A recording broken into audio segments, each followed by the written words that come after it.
Hello everyone, it's Adam here. We have an R1200GS Adventure, and today I'm doing a video about speed bleeders. Note I did pay full price for these. No discounts or sponsorship was done on these. In fact, here's the cost. So as you can see, it's about $15 a pop. You can ignore the thread sealing and dust caps. I ended up not needing those actually, so that was a mistake. So $45 out the door for your GS, because you have two brake calipers in the front and one on the rear. And as far as the parts go, well, they were just on the screenshot there, but you've got this part number, which is going to be your front.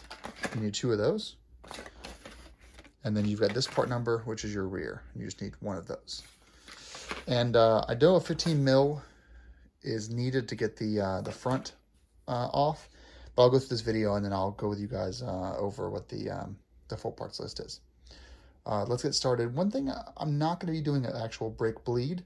This is simply installing the speed bleeder. And actually, sorry, I should tell you what these things are.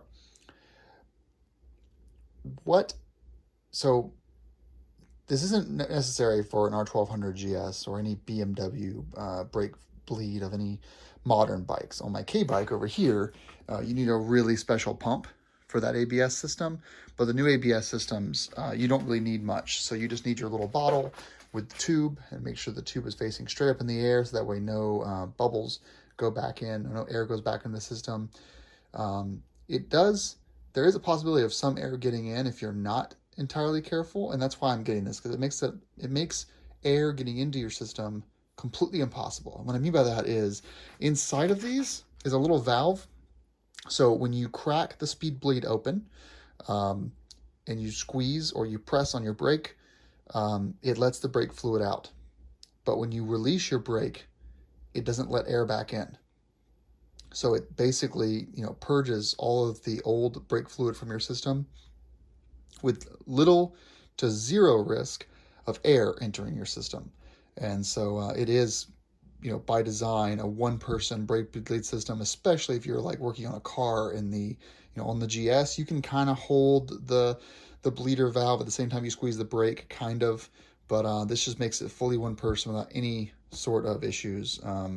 My only concern with these and my GS is that I do ride off-road a lot, and so this is going to stick out a little bit further than my stock systems. We're going to measure that and see how far out it goes versus the stock setup. This is everything you're going to need, plus this, plus I think a smaller, maybe a 10 mil or an 8 wrench, but I'll get to there in a second. Let's get started. Front wheel first. Now, so there's not as much light as usual. My LED lights went out, but this is your bleeder valve right here with your dust seal, which is obviously full of dust. This is your speed sensor right here, so this needs to stay intact, obviously. And this is the LED light, so you can ignore this from your view. You won't have that. So what I'm going to do is I'm going to grab a little bit of paper here, just to be ready. And before I do that, let's go ahead and crack this open.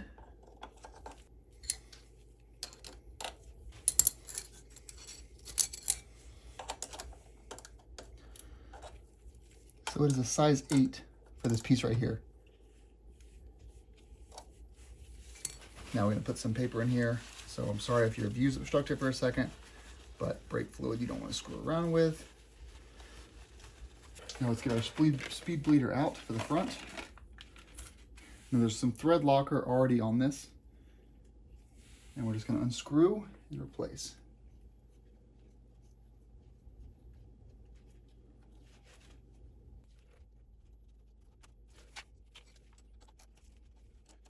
We will have to do a bleed after this, guys.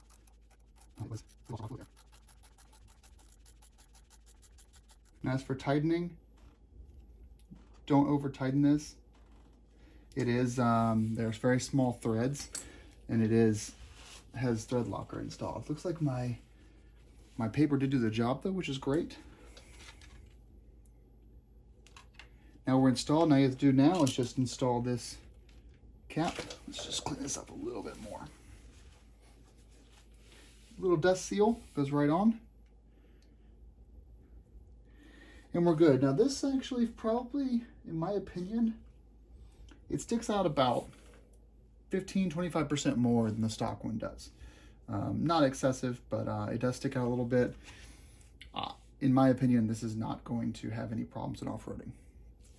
Cool, let's do the rear. Now we're doing the rear. You have to forgive me because this angle's a little bit, well, it's unfortunate, I guess. So, same as before, remove this cap. If you can't get to it, just grab a pick. Is an 11. There you go. Let's get our pack ready. Now the rear is going to be this one.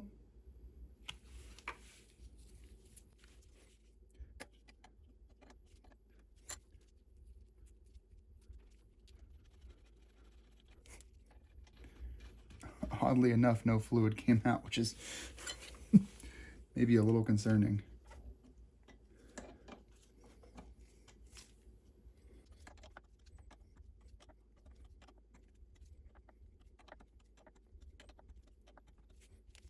And then we put our dust cap on.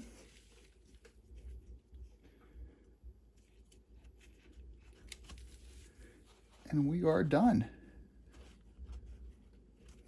The bleeding procedure is the same as other videos. Someone actually asked me on Adventure Rider if I would film the bleed procedure. And I mean, there's so many videos on it already, especially for the GS or any R1200 bikes, that I don't see a lot of value in it. I will say in your OEM box, just put these aside. Put these in your little box of OEM goodies in a little plastic baggie, and you can mix them together.